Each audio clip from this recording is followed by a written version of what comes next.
Welcome to Insights in Sound, where we talk to the people behind the scenes, behind the technology, and behind the music. People you may not know, but you should. And please check out getitInWriting.net/shows for a full list of our podcast YouTube series.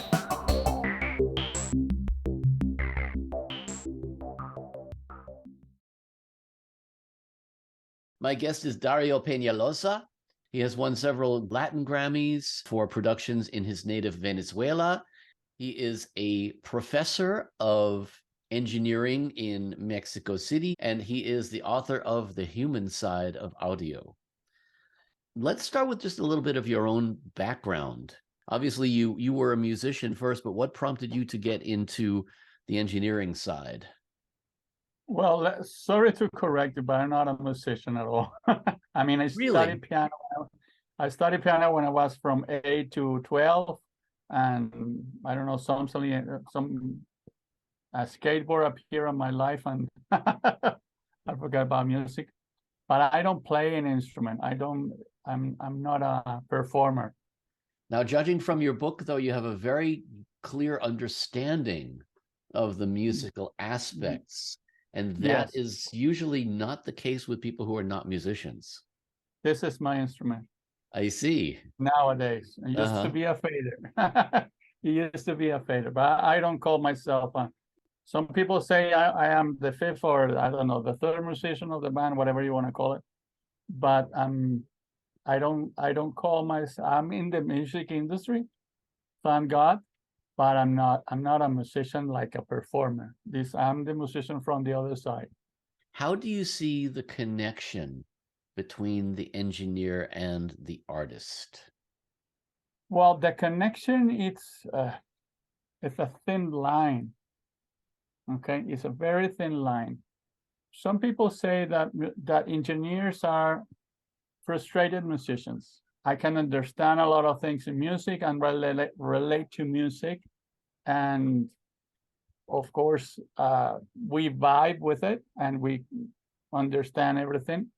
But the way I see it is the relationship with us is we are in the same equipment and we work both for music.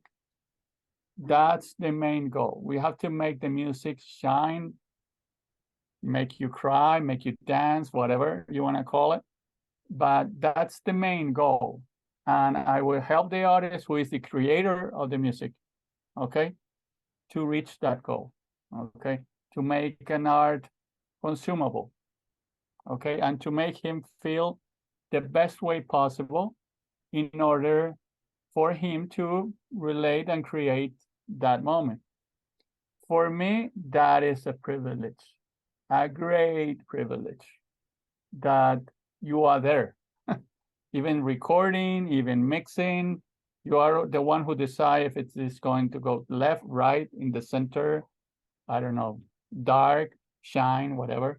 You are that part of the process. And understanding that you are not going to be the protagonist of this. That's one of the main important things to understand. That's an ego thing, yeah. When you want to be the one who shines on this, wrong. Well, then you should be the artist. Then should be exactly. And there are some engineers who want to be more artists than the artist itself. When I sit in this chair, whatever the chair I'm sitting in front of equipment and the role I'm doing, recording or mixing or mastering, whatever, I have to be respectful to this art. And I have to dignify the time that has been employed on that art before it gets into my hands. The time of composing, performing, arrangement, editing, tuning, whatever, mixing, whatever, all that time that comes into me, that it's very important. I have responsibility into that, and I have to understand that, and I have to respect that. Sometimes you have to let it go and make yourself the most invisible guy in the chain because everything was beautiful, perfect. So you just have to let it go. And sometimes you have to process and intervene somehow and make it better or make it the way that you sound. There has to be a certain sensitivity there, though. There are some artists who are very, I would say, self-contained, fully realized. You know, they have it all in their head before they go into the recording process. And there are others who maybe they want to let it unfold as it's happening. And I think a lot of times it comes down to having to have an understanding of what is needed from me in each of these cases. And that's why I'm impressed that you're not really a musician, because you have a very intrinsic understanding of this need. Yes, well, music has been in my life, my whole life. My dad was an audiophile and also a melomaniac. He listens to music, all kinds of music. So I was exposed to nice music in nice equipment. That gave me that sensibility that you're asking me where it came from. No? So I discovered in 1980 Institute of Audio Research in New York. I said, okay, this is a dedicated school on what I do. And this was going to be a one-year course. Okay, let's go to New York, let's study here, and I'm done. Guess what? I wasn't that ready because it was very technical, very, very technical. Yeah. And I wasn't feeling prepared to get into a studio. So by the end of the second trimester, I said, I need to get hands in consoles, you know? So I found the Recording Studio of America, which was giving in a night studio, classes on a night studio. So I have two shifts, night and day. I make that, and I wasn't doing anything else at that time. I was living by myself in New York, so I said, and this is it. Fine. After that, I discovered a school in Canada, which still runs, thank God. It's called Fanshawe College of Applied Arts in London, Ontario. And it was a 2-year program. Very nice program because they had engineering and production. And for me, it was a complete change in the attitude because it was like real life. We have classes from 8 in the morning to 4 in the afternoon. And after that, we start 4 hours session periods. Perfect. Yeah. From 4 to 8, 8 to 4, 8 to 12, 12 in the morning to 4 in the a.m. and 4 a.m. to 8 in the morning. And you were either engineer or assistant, okay? And it was funny because I was the only one who wasn't a musician. You're required to be a musician there. And I said, could you send me a tape of something? I said, well, listen, I can learn a song on a flute and send you a tape with me playing the flute. But that doesn't mean I am a musician. You know, it requires a lot more than knowing a song in an instrument. And they liked that, actually. I said, well, that's good. So all the students were the musicians at their own sessions. There were guys who like country music. There were guys who like experimental music. There was a guy who was a blind piano player who plays beautiful and things like that. So everybody playing, and since I wasn't the musician, I always was available, especially on the night shift, because there was a lot of partying in what I also was involved. I wasn't any angel, okay? But I always was prepared. So I almost duplicate the time on studio than everybody else, because they say, hey, who is the first at bat? Say, I'm ready, you know? So because I don't want to work with this guy, he experiments too much or whatever. Okay, I'm there. And sometimes I have classes, I have sessions until, I don't know, 12 in the morning, 12 at night. And then I have another session at 4 a.m. I stay at school and I stay at the session who was there. So I was at least watching. Yeah. We were having classes in a Neve and Studer 8 tracks, had 1 inch, and the equipment was incredible. And we were having production classes, we were having different kinds of classes, maintenance classes. But I think more importantly than the equipment, what I think you got out of that was an understanding of ensemble playing and how people interact. And I think that is so important in Yes. understanding the creative process, because especially if you're not a musician, being able to understand the thing that happens mentally, psychologically between artists as they interact. There is a lot of unspoken, just, we say you just lock in with a person, you just vibe with that person. And I think that the understanding of that is so important, because without that, you can really do damage to the creative process. You can get in the way of it. And that, I think, is what you mentioned in your book, what you and I have spoken about in the past. I think it's one of the things that that basically was a bond between us immediately, was the idea that we both understand the sacredness of the creative process. Yes. Listen, I have to acknowledge one of my teachers that I had there at Fancho, Terry McManus, who passed away a year and a half ago. Yes. He got me into that. He gave us all that nuance of the relationship between the artist and the technical part, to understand, to not interfere.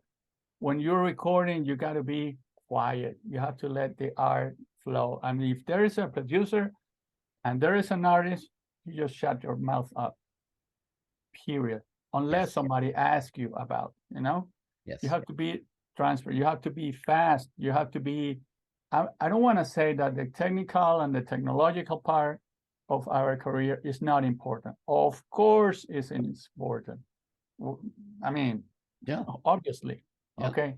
But this other side, this human side, the relation part, the attitude is very important. I would say also that the technical part, which you just mentioned, it's very important to be so well versed and so well educated in it that it becomes invisible also. Exactly. And you don't have to make a whole deal out of it. You don't have to lose the moment. The guy is ready, the guy is there. Put the microphone and go. Okay. You have to be fast. You have to be quick. You have to know all the microphones, the techniques, and everything. If you can be creative and you have more time to be creative, fine. But if not, you have to go to the point right away, because the moment is right there, and the guy is taking a plane tomorrow or whatever, Or he's not going to be there or whatever. When you're into a session, okay, that session has to be sacred, especially you. They don't want to know your problems. If there is electricity in your house, if you have a flat tire, no, you have to be there so the people feel fine, feel great. If they want to cry and they have a problem and they want to pull it out into the studio, fine. You are there for them. When we are in a recording session or a mixing session, and everybody's here and listening and making opinions, more bass, little more bass, whatever, you are the captain of the ship, Yes. And even though you are the captain, you have to be nice. When you behave, and this might sound quirky or whatever, when you behave well and you do things with the best feeling out of it, it will translate somehow to you back years later. You're going to come. Well, and I think what you're talking about is just a basic principle, not only of art, but about life in general. You give in, and what we give in comes back to us. Maybe not always right away, and maybe not always in the same way, but to me, I think it's so important to just give your best. Yeah. Especially when you give, not expecting to Yes. something back. That's, I mean, because that's the way you do it. And when you have a long career, successful, let's say successful, for put as a tag on it, you have to share it. Yes. You have to share your knowledge. You have to be there. I have a friend, when I start giving class, and they say, but you're getting that and you're creating more competition. I believe that if we get to this point in our careers and we're not teaching, then we're not passing along that wisdom to other people. As educators, we also have to realize that we're always learning. If you are always open to learning, even as a teacher, I think that in itself helps you to respect the people you're teaching, because you know that they can also teach you something. Exactly. But I think it does come down to respect, not only respect for people, but respect for the art. Exactly. Yes. Because working with art, it's a privilege. I mean, working for something that could be, I don't know, the thing that got a couple together and then they form a family and they dance through that song or whatever, and they made that concert. I like to make a lot of comparison with eating and the food. Music as eating doesn't take too much. You just have to be standing here, and if the music sounds, whoops, you're not making any effort. Okay, and that song that lasts 3.5 minutes, okay, it took 1 year to be made, maybe. Yeah. Okay, between composition, production, whatever, all that chain. When you take I don't know, a grab of a burger, or that burger, the idea of the burger and what is inside the burger, maybe it's a chicken burger with I don't know, basil and different things, and you have a different kind of, and 2 bites, 3 minutes later, it's gone. Yeah. And that makes the difference to come back to that burger place or come back to that music place. And it works here, and it brings you memories, and music takes you to moments, to places. What the people here is the time we dedicate into music, the time we dedicate to make automations, to make movements.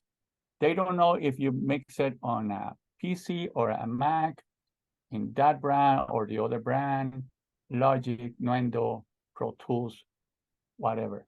Even though the programs, they're getting, their gap between them are getting closer and closer and closer. Yes. Okay. Yes.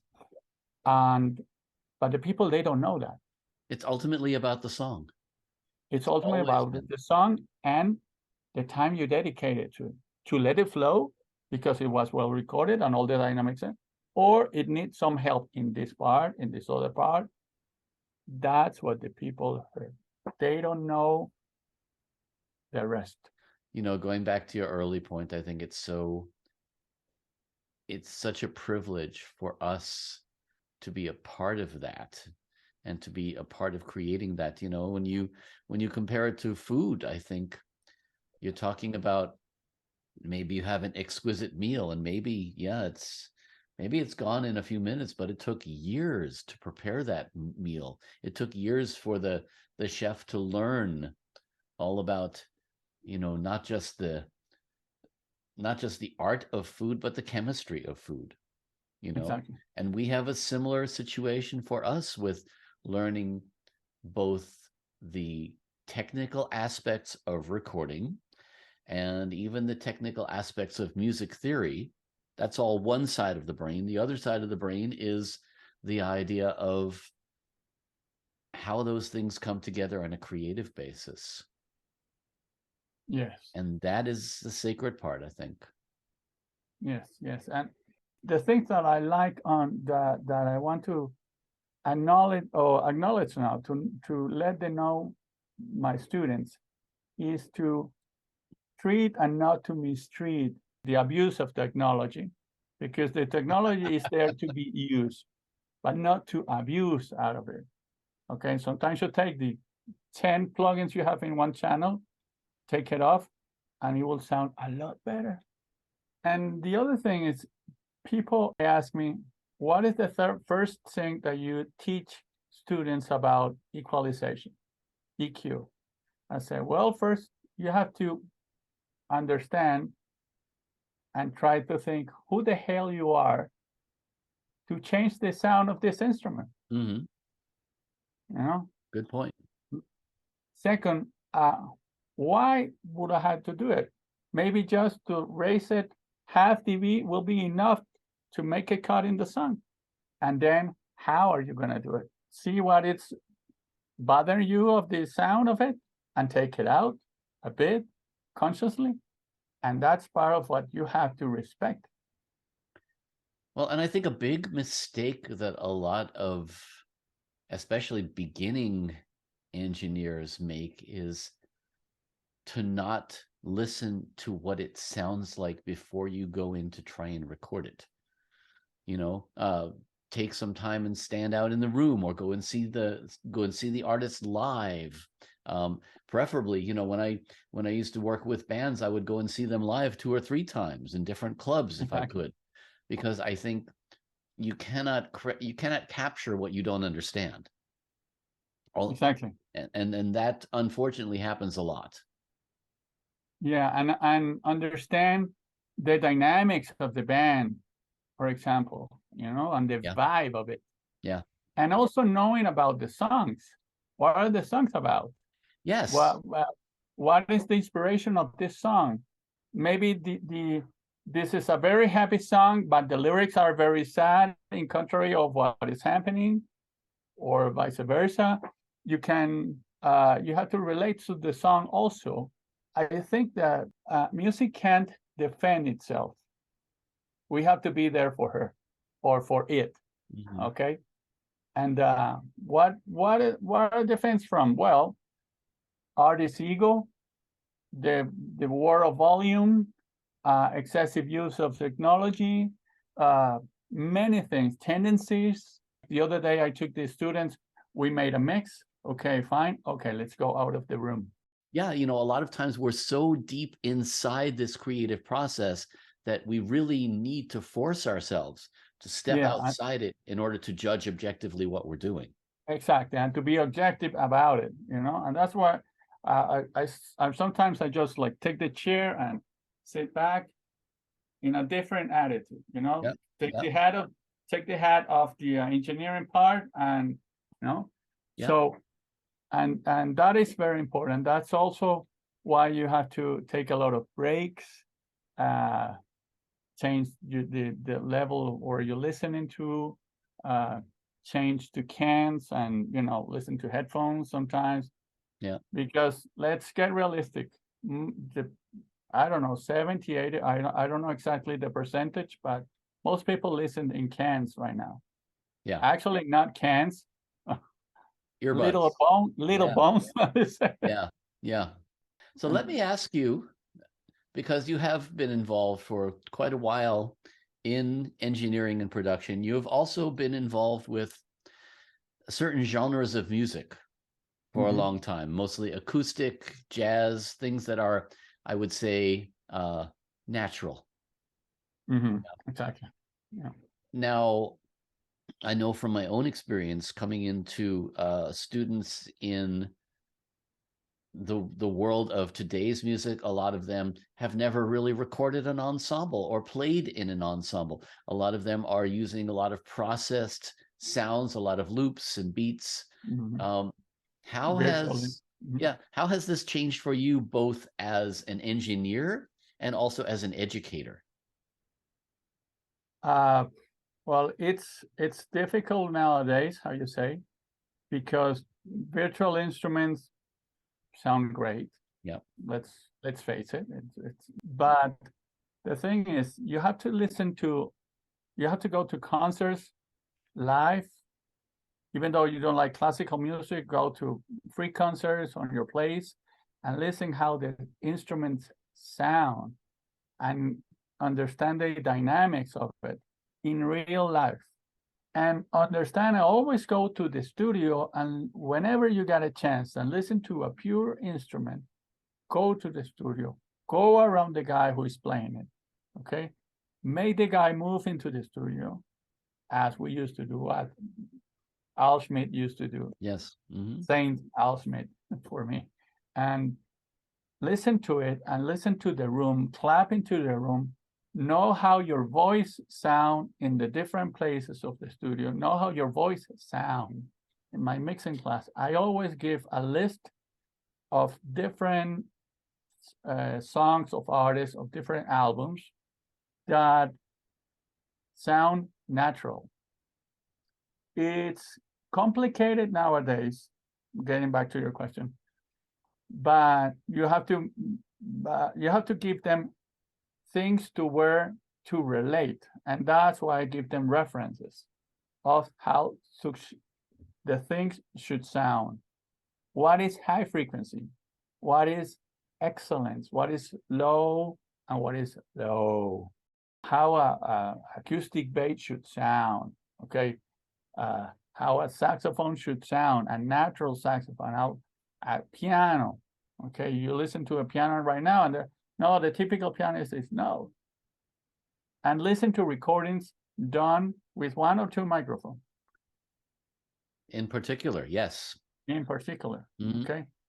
I always send them to listen to Kind of Blue by Miles Davis, because that was recorded live with 1 or 2 mics, period.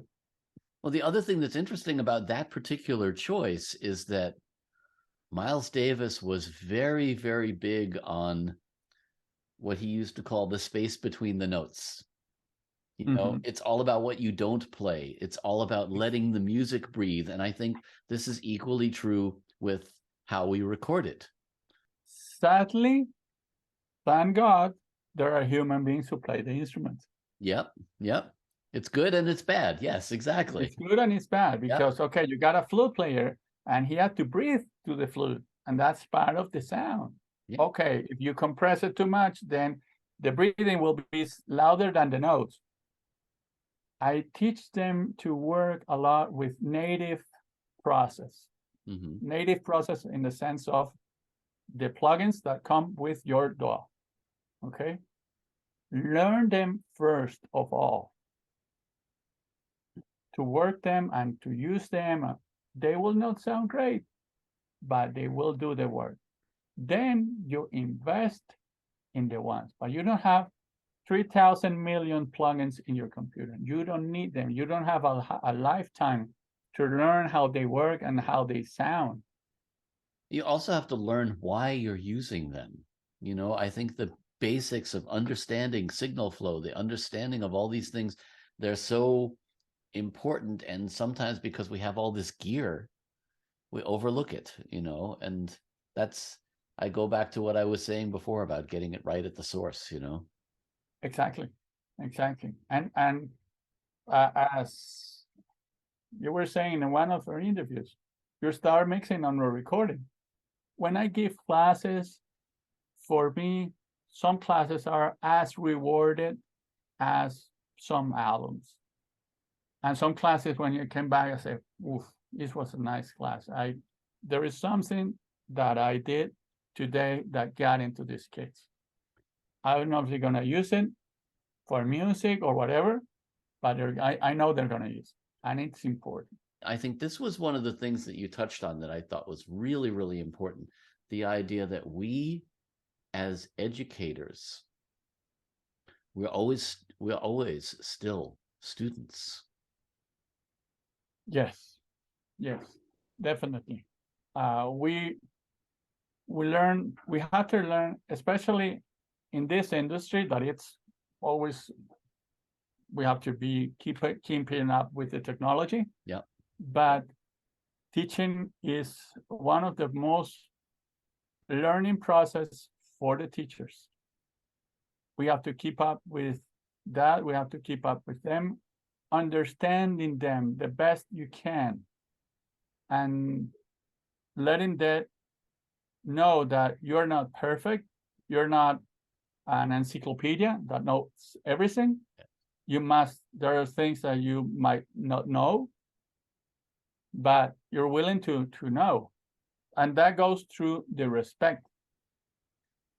Yes. Because yes. they feel respected.